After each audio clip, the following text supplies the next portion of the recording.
Our Prehistory is 100% listener funded, so please consider becoming a patron of the show. For $3 a month, you gain access to exclusive episodes, maps, and timelines. I really appreciate your support, which allows our exploration of prehistory to continue.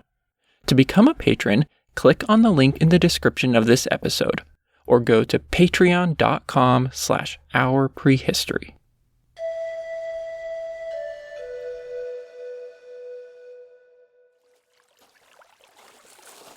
A chill hung in the afternoon air as an old woman walked along a stream, carrying a small bundle of freshly picked herbs. The roar of a cave lion echoed faintly across the hills. These fearsome creatures had always been a part of her life, and at a distance it did not concern her. Ahead, she saw smoke rising high into the clear blue sky, marking the camp where her band had spent the past 20 days. Approaching the outskirts of the camp, she walked past her 2 adult sons, butchering a reindeer they had killed that morning. They each wielded a long stone knife on a wooden handle and cut thin strips of meat from the reindeer to be dried. Next to them lay an enormous white mammoth's tusk, brought to the camp a few days earlier. Her sister had been overjoyed at the sight of this beautiful ivory. The old woman approached the center of the camp, where 3 fires were arranged in a triangle and ringed with white stone. On one side of the camp, large horse hides were stretched between wooden posts to keep the wind at bay. A pile of broken reindeer bones sat between the fires. Each fire marked a distinct hub of activity. The old woman walked to the nearest one, where several people were working with animal skins. A teenager was running the wide, sharp end of a stone down the inside of a fox skin. This scraping released meat and fat from the skin, which she wiped off her tool between each stroke. Next to her, a woman used a tool fashioned from the rib of a bison to soften a rabbit skin. Running the hide frenetically back and forth against the bone left it soft and supple. The old woman handed the bundle of herbs to her son's wife, picked up her baby granddaughter, and sat down next to the fire.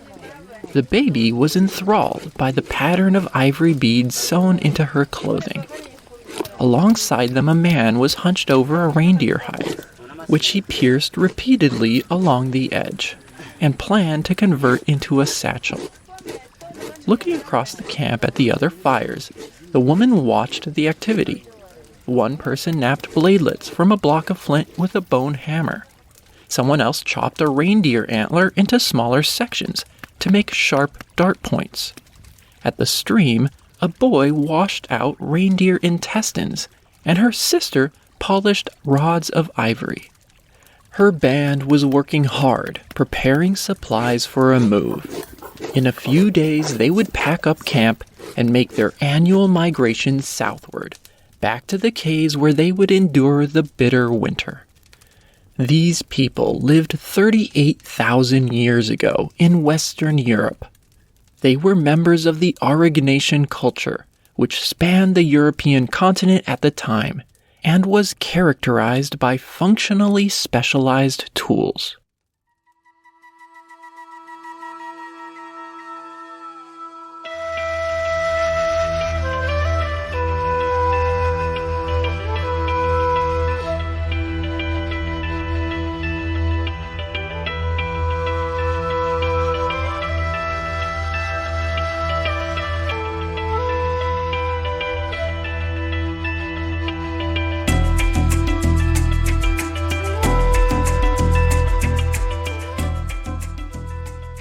Welcome to Our Prehistory, Episode 12, Aurignacian Technology. Around 40,000 years ago, most Neanderthals died out. Homo sapiens was alone in Europe. This turning point in prehistory saw the disappearance of various transitional cultures in Europe that combined elements of old and new, characteristics of the Middle and Upper Paleolithic. Ulusian stone crescents, Châtelperronian curved blades, Mousterian scrapers, and Siletian leaf-shaped points vanished, almost simultaneously. In their place arose a uniform set of customs that archaeologists refer to as the Aurignacian culture. Last episode, we saw that the Aurignacian arrived in some parts of Europe 42,000 years ago, which was before the extinction of the Neanderthals.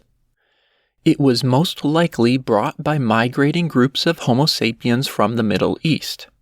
They used tiny stone bladelets, a defining feature of the Aurignacian.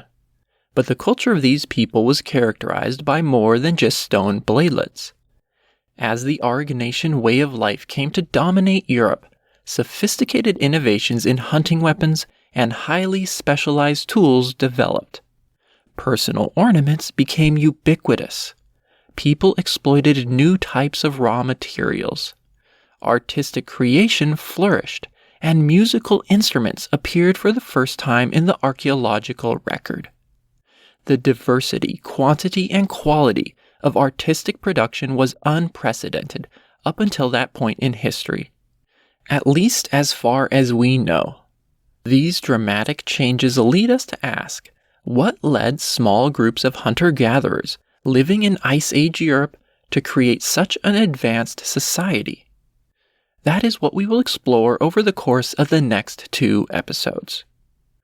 But let's start with the basics. The Aurignacian is a culture of European prehistory that falls at the beginning of the Upper Paleolithic. It lasts about 9,000 years, from 42,000 to 33,000 years ago, and was followed by the Gravettian culture. Archaeologists define the Aurignacian by the presence of stone tools, primarily bladelets and larger blades produced from specific types of cores, quite often of high-quality stone like flint and obsidian. Cores, blades, and bladelets were knapped into recognizable shapes, which are used by archaeologists to identify Aurignacian campsites across Europe. For example, long blades were often resharpened into a strangled form, where the middle is narrower than the ends. The function of this shape is unclear. Other characteristic artifacts left behind by Aurignacian people are points carved from antlers, which were used as tips on hunting weapons, and beads and pendants made from a wide range of materials. Hundreds of Aurignacian sites have been discovered across Europe, from Britain and Portugal in the west to the Pontic steppe of Ukraine and Russia in the east. The highest density of uncovered Aurignacian sites is in southern France, where the most detailed research into this culture has taken place. But many sites have also been found in the foothills of the Carpathian Mountains and along the upper Danube River of Central Europe. The widespread distribution of the Aurignacian is especially intriguing. Identically shaped stone blades and bladelets made using the same types of cores are found thousands of kilometers apart. Hunter-gatherers in Greece, Iberia, the Eurasian steppe, and Belgian lowlands were all using a similar kit of stone tools, and producing them using similar procedures. This level of cultural standardization was uncommon during the Middle Stone Age, and probably resulted from a variety of factors. First, a dispersal of Homo sapiens from the Middle East probably carried the custom of making bladelets across Europe. Second, the Aurignacian lifestyle must have been especially effective in Ice Age Europe, leading to its success over competing lifeways. Third, after the Aurignacian came to dominate Europe, useful technological innovations spread easily. For example, antler point technology became common throughout the continent around 40,000 years ago. This dissemination of ideas must have been facilitated by networks of contact between highly mobile forager bands. These networks connected distant regions and maintained a coherent European culture for thousands of years. The complexity of Aurignacian culture might be surprising, considering that during this period, Europe was not densely populated. Estimates of population size in prehistory come with a lot of uncertainty, but based on numbers of archaeological sites, it's thought that somewhere between 2,000 to 20,000 people lived in Europe, similar to the density of Neanderthals before their extinction. Even by the standards of hunter-gatherers, this is a low amount, fewer than in later periods of European prehistory. Scarce human presence can be explained partly by the environment of the Ice Age. The cold grassland ecosystem covering much of Europe during this period was harsh and could not support large numbers of people. Aurignacian groups were highly mobile hunter-gatherers, moving long distances to track the large herbivores they hunted. In fact, Aurignacian camps commonly contain high-quality stone and seashells that had been transported more than 100 kilometers from their place of origin, and frequently more than 300 kilometers.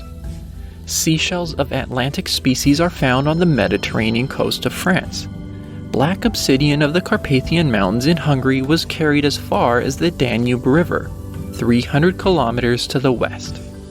This highly mobile lifestyle and other practices adopted during the Aurignacian would be perpetuated in Europe for tens of thousands of years.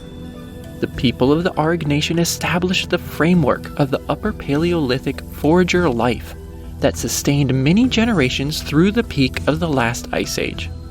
The Upper Paleolithic is divided into different phases by archaeologists based on styles of ornaments and variations of stone and bone tools. These periods include the Aurignacian, Gravettian, Solutrean, Epigravettian, and Magdalenian. But specialized stone and bone tools and artistic creation remained constant throughout the Upper Paleolithic. This cultural continuity is mirrored by genetic stability.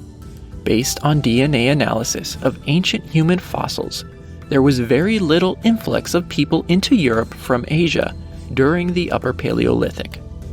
In other words, most Ice Age Europeans were direct descendants of the Aurignacians in both a cultural and genetic sense.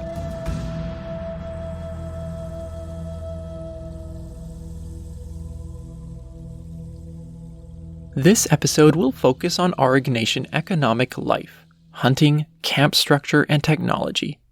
Next episode, we'll turn our attention to the rich symbolic creations of this culture. Aurignacian hunters primarily targeted medium to large-sized herbivores. In northern Europe, where cold steppe covered large expanses, by far the favorite prey of these people was reindeer. At most Aurignacian camps, from France to Germany, reindeer bones make up more than half of the remains of hunted animals. Herds of reindeer migrating across Ice Age grasslands were ideal targets. Widely available and large but not dangerous. Secondarily, horse and bison were also hunted. Rarely did people hunt the largest animals of the steppe, mammoth, although they did collect tusks from skeletons found in the landscape. In southern Europe, where a warmer climate prevailed, red deer and wild goat were the main prey of Aurignacian hunters.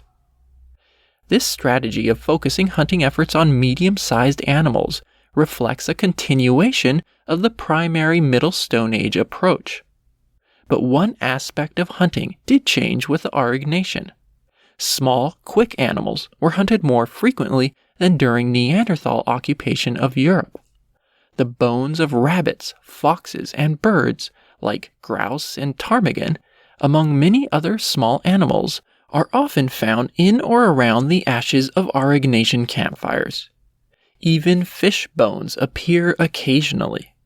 To be clear, small animals still constituted a minority of their diet. A deer provided substantially more meat, fat, bone, and skin than a rabbit, for example. So from an economic point of view, hunting larger animals provided a better return for their time spent hunting. But small animals may have provided vital nourishment at times when larger animals were scarce. This ability to access a diversity of prey may have been key to Aurignacian resilience in a harsh environment. Also, small animals may have been hunted for desirable raw materials, such as feathers or furs. Killing a small, fast animal probably required a different approach than a reindeer. Traps or a complex projectile weapon, such as a bow and arrow, would have been key. Last episode, we saw that a trend towards greater small animal hunting took place in the Italian peninsula during the Aurignacian transitional culture, where bows and arrows are known to have been used. So far, no definitive evidence has shown that bows and arrows were used during the Aurignacian, but based on the small size of some of the bladelets they produced, their hunting weapons were probably light projectiles of some kind, allowing them to injure and kill prey from a distance. Unfortunately, no one has ever found a fully assembled Aurignacian hunting weapon. The wooden parts have all decayed, and we are only left with the stone and bone components, from which to try to reconstruct them. It's believed that the small pointed bladelets that define the Aurignacian, and which spread widely across western Eurasia, were used as components in hunting weapons, although they were probably versatile components used in other types of tools as well. About 3 centimeters long, less than a centimeter wide, and only a couple millimeters thick, these tiny microliths were inserted into wooden handles to construct tools. For instance, a study of microscopic wear on bladelets found at a site in France showed that they were used in knives to slice meat. The other major component of hunting weapons that are typically found in Aurignacian camps are sharp points carved out of antler or ivory. They are slender, about 8 centimeters in length, which is twice as long as the bladelets, and often circular or oval in cross-section. I mentioned earlier that these antler points were a key defining innovation of the Aurignacian that spread across Europe a couple thousand years after bladelets. They have been found at dozens of Aurignacian sites from France and Spain to Italy, Germany, Belgium, Czech Republic, Hungary, Austria, and Slovenia. At one site in Slovenia, a cache of 125 Aurignacian points was discovered, probably stored there by a hunter for a later time that never came. Close study of both blades and antler points have revealed fractures that are diagnostic of high-speed impact, consistent with their use in projectiles. So how were these antler points and bladelets assembled into an arrow, dart, or javelin? The preferred theory among archaeologists is that antler points were attached to the end of a wooden shaft, and bladelets were inserted on the side, as barbs designed to maximize damage as the weapon penetrated the animal. Before the use of antler points, the wood itself may have been sharpened to a point with bladelets inserted as barbs. Given the novelty of Aurignacian points, it's worth taking a closer look at them. The most common material used was reindeer antler, although mammoth ivory was also used occasionally. The Aurignacian is the earliest known use of antler as raw material for tools, something Neanderthals never did despite frequently hunting reindeer. So far in our study of prehistory, we have only seen bone points appear, first in southern Africa during the Middle Stone Age, and later among bow hunters of Sri Lanka soon after the out-of-Africa migration. One advantage that antler points provide over bone is their strength. Antler is less brittle and less likely to break upon impact.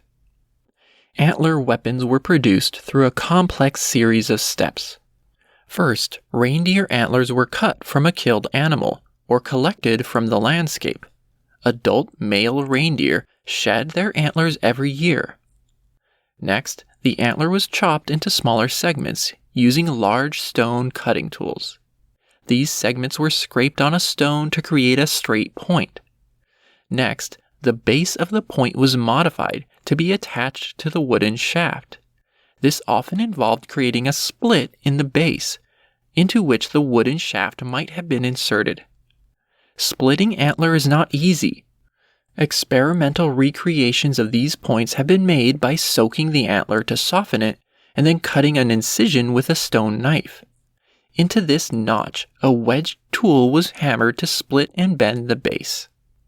Archaeologists call these artifacts split-based points, and have found them with Aurignacian tools all over Europe, showing that once this technical process was developed, it spread from forager band to band across large distances. The split base, along with the consistent size and shape of these points, has led archaeologists to propose that split-based points were made to be easily replaceable at the end of wooden shafts. But why antler points? For hundreds of thousands of years, stone had been the primary material at the tip of hunting weapons. One theory is that during early phases of the Aurignacian, sharpened wooden points had been used to tip projectiles. But as the climate got colder around 40,000 years ago, forest cover declined, and wood became much more scarce. With reindeer antlers available in abundance, people of the Aurignacian adapted by using the resources available to them. This theory is supported by the fact that antler points seem to be less common in southern Europe, where more trees were available. The exploitation of new raw materials in Europe is another example of Homo sapiens adapting to the unique environments they encountered as they dispersed further from Africa. It's interesting to note that two defining Aurignacian innovations, bladelets and split-based antler points, were used in hunting weapons. People were developing ways to improve their hunting efficiency. A reliable supply of animal food may have been key to other social developments of this period.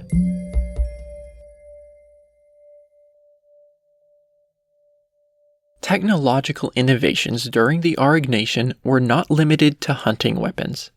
Wide-ranging changes impacted hunter-gatherer life. For example, a new level of structure appeared in forager campsites. Bands built multiple fires within a single camp. Archaeologists often uncover ashes, charcoal, and heat-altered soil alongside Aurignacian artifacts, allowing them to map the position of fires and domestic activity within these residential spaces.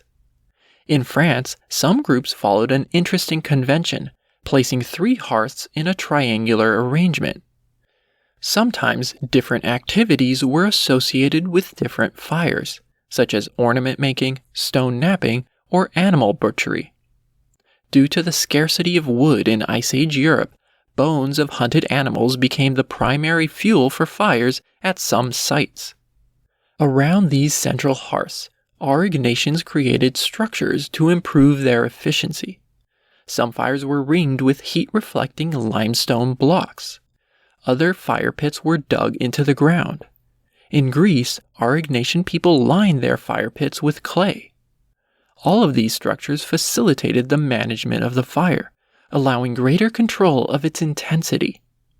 Permanent hearth structures were rare during the Middle Stone Age of Africa, which might reflect the lesser importance of fire for warmth in more tropical latitudes. Fire structures also suggest that Aurignacian people spent significant amount of time at single locations, making the construction of these structures worthwhile. Many archaeologists believe that Aurignacians rotated between long-term camps on a seasonal basis. In France, it seems like they spent winters in caves. This is based on the teeth of reindeer and horse hunted by Aurignacians, which were all killed during the winter at one cave. Following the winter, they probably moved to open-air camps for the warmer seasons. Camp structures were not limited to the hearth. There's some evidence that windbreaks made of hide were built at camps. Post holes around Aurignacian fires have been discovered and may have been used to hold these screens. Also, heavy stone blocks lined up at the entrance of 2 French caves are believed to have anchored large hides hanging from the drip line. These screens would have helped to contain the warmth produced by fires within the cave. This Aurignacian organization also extended to domestic tools, which were highly specialized. These items were made from a combination of wood, bone, stone, and antler. Aurignacian people carried their tools with them from site to site, repairing them and resharpening them. Many tools were personalized. Aurignacian bone tools were often engraved with decorative lines. These markings are interpreted as symbols, identifying the tools as belonging to a specific individual. Within the stone portion of their toolkit, microlithic bladelets were the most innovative element, unknown in Europe before the Aurignacian. But alongside these tiny tools, larger stone blades were also produced in large numbers and shaped into distinct forms. Some were made into end scrapers, often with wide rounded ends and probably used to clean hides. Alternatively, blades with long sharp edges were converted into knives and used for filleting meat. Both end scrapers and knives were attached to wooden handles. Close analysis of microscopic traces on end scrapers and blades shows that they were both used in animal and plant processing. We know little about the plant portion of the Aurignacian diet, but residue of starchy plants have been found on their tools. For example, one Aurignacian grinding stone from Crimea was used to smash starchy tubers, while a fire in Greece was used to cook grass seeds. Aurignacians also consistently produced a variety of formal bone tools. They were not the first people to use bone to make tools, but the Aurignacian marks the point when this practice becomes extremely common, standardized, and permanent among European hunter-gatherers. Like Neanderthals, they used bone frequently as a hammer to knap stone. Much like transitional cultures, they made awls to puncture soft materials. Awls were made from sharp fragments that resulted from the breaking of bones to extract marrow. They especially liked to use the bones of horse feet to make awls, probably because the knuckles provided a convenient grip. Unlike previous cultures, Aurignacians frequently used the ribs of animals they hunted to make smoothing tools to soften animal hides. For these, they split the ribs lengthwise and scraped the ends until they were smooth and round. Many other enigmatic tiny bone objects have been discovered in ancient Aurignacian camps, such as tubes, sticks, and double-pointed awls. They were clearly intentionally shaped, but their function is a mystery. Even a few needles with eyes have been found in Aurignacian sites, especially in the cold steppe of Eastern Europe. Finally, wedges were produced from antlers, probably as intermediate tools used to split other antlers or wood. This toolkit of stone bladelets, knives, and end scrapers, antler points and wedges, bone awls and smoothers, became widespread across Europe around 40,000 years ago. The people who crafted these tools used similar methods across the continent. Similar core shapes napped following similar, highly technical, standardized sequences, which allowed strict control of their final shape. Interestingly, completely different types of stone cores were used to make bladelets and blades. Bladelet cores were shaped like a boat, with one flat side and the other rounded. Blade cores, on the other hand, were shaped like prisms or pyramids. These similarities are found from the Atlantic coast of Iberia to the Don River of Russia, and reflect a unified tradition. Adults taught children and members of other bands in strict detail how to replicate this valuable toolkit, which served them well in the Cold Ice Age. One interpretation of the Aurignacian toolkit is that it reveals the appearance of a division of labor within forager bands, with some members focusing on producing clothes, others hunting weapons, and others ornaments. This is based on a couple observations. First, a high level of technical skill and knowledge was required to produce some of the tools and ornaments. Second, different methods and materials were used to make hunting weapons and domestic tools. Whereas weapons were made from bladelets and antlers, hide-working tools were made from blades and bone, and ornaments from animal teeth, seashells, and ivory. Bladelets and blades were made using different napping sequences. Growing specialization in artifact types may reflect parallel changes in forager social organization. Another interpretation of the Aurignacian is that people were devoting more time to making tools and organizing their camp. A greater investment in technology may have increased their ability to extract resources from the environment, and might have provided them more leisure time in which to explore their artistic and musical talents.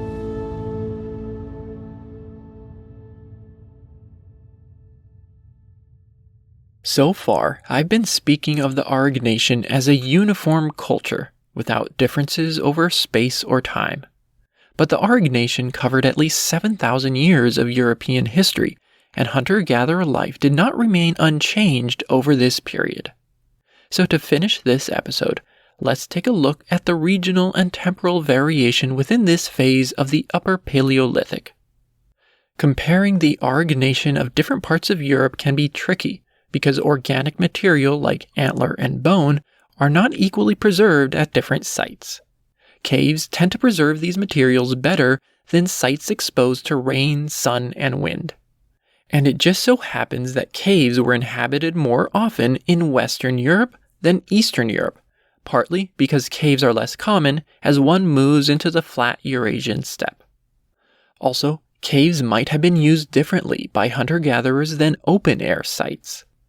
For example, caves are more likely to have been long-term residential camps, and resulted in more varied artifacts accumulated than in open sites, which are more likely to have been short-term hunting camps. So when we find differences between Aurignacian sites in Western and Eastern Europe, it's not always clear if these were the result of differences in camp function, material preservation, or cultural differences between groups in different parts of Europe. With those caveats out of the way, some clear regional differences emerge during the Aurignacian that represent cultural variation. First, split-based antler points tend to be more common in Western Europe, whereas round-based points were more common in Eastern Europe. Second, the first Aurignacians who arrived south of the Alps, along the Mediterranean, tended to use longer bladelets than those who reached north of the Alps, along the upper Danube River. In Italy and southern France, 42,000 years ago, people made bladelets about 4 centimeters long, whereas in Germany, bladelets were consistently shorter. Archaeologists often divide the Aurignacian into subphases in time, based on relatively minor changes in tools and stone cores. I'm not going to cover these in detail. They are based on the French record, and it's unclear whether subphases occurred in other parts of Europe. But there do seem to have been some general European trends that we can point out. The earliest phase is called the Proto-Aurignacian to indicate that the first people of this culture had not yet developed the full set of Aurignacian traditions. Migrants arrived in Europe using bladelets, but not split-based antler points. Also, they had not yet developed the rich artistic displays that would appear later. The full set of Aurignacian characteristics appeared after 40,000 years ago, when this culture expanded to cover more of Europe. This coincides with a severe cold period in Europe, the disappearance of transitional cultures, and the decline of Neanderthals. From this pivotal date to the end of the Aurignacian, the full repertoire of technology and art was in place, but still underwent minor changes. For example, the method of producing bladelets followed a progression of different core types. Boat-shaped cores were replaced by other forms. Also, bladelets got shorter towards the end of the Aurignacian, going from an average of 4 to 2 centimeters long. These microlithic tools also change from straight to slightly curved and twisted. Toward the end of the Aurignacian, the split-based modification of antler points fell out of favor, replaced by round-based points. These adjustments to hunting technology probably don't reflect major shifts in lifestyle, but changes in social standards imposed on tool production. Over time, the area covered by the Aurignacian grew. One expansion phase coincided with the decline of Neanderthals around 40,000 years ago, when the Aurignacian spread out of its initial migration routes along the Mediterranean coast and Danube River. But another phase of expansion took place around 38,000 years ago, when Europe entered a relatively warm period that lasted almost 2,000 years. This warming allowed foragers to expand northward. For the first time, Aurignacian people moved into the Great Plain of Northern Europe, including Britain, Belgium, central Germany, and Poland. This was the area of Northern Europe that had been occupied by the LRJ transitional culture, with its leaf-shaped points. During this warm period, people using Aurignacian tools also expanded into the southwest corner of Europe. Southern Iberia was probably the last refuge of Neanderthals, who may have survived there until 37,000 years ago. But after this date, Neanderthal Mousterian stone tools fell out of use, replaced by Aurignacian bladelets. Here, Neanderthal persistence finally ended, in the face of incoming Homo sapiens. The Aurignacian culture even seems to have spread to the northern Levant around this time, where split-based points appear. This was about 5,000 years after the movement of people from the Middle East toward Europe with Proto-Aurignacian bladelets, and is an interesting case of an evolved form of a culture spreading back to its place of origin. The repeated expansion of this culture reflects its long-lasting effectiveness as a foraging lifestyle. Based on what we've learned today, let's take a look at the big picture. Should we view the Aurignacian as a development of pre-existing trends or a fundamental rupture in the human way of life? From one point of view, we could say that human life during the Aurignacian remained fundamentally the same as in preceding periods. People continued to live as seasonal nomads, relying primarily on hunting medium-sized animals and collecting plants. Population density remained quite low. From a technological perspective, bone tools and blades became widely used during the initial Upper Paleolithic in the Levant, Europe, and Northern Asia, several thousand years before the Aurignacian. Those elements were also found in many transitional cultures. So in this way, the Aurignacian was only a perpetuation of earlier innovations. And yet, if we focus on the level of organization in forager life, it seems like it was increasing in complexity. Yes, blades and bone tools remained crucial components of the toolkit, but people added microlithic bladelets, a greater diversity of bone tools, and the exploitation of novel resources, like antler and ivory. In addition, Aurignacians built more structures within their campsites and hunted a wider diversity of animals. When you combine these changes with the fact that this culture spread widely across the continent and left a permanent mark on the region, it's hard not to view the Aurignacian as a major turning point in human prehistory.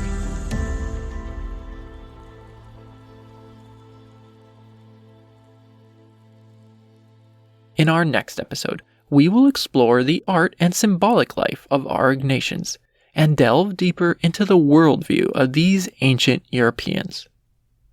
If you've enjoyed this episode, please consider becoming a patron of the show. Your support will allow me to continue bringing you our prehistory.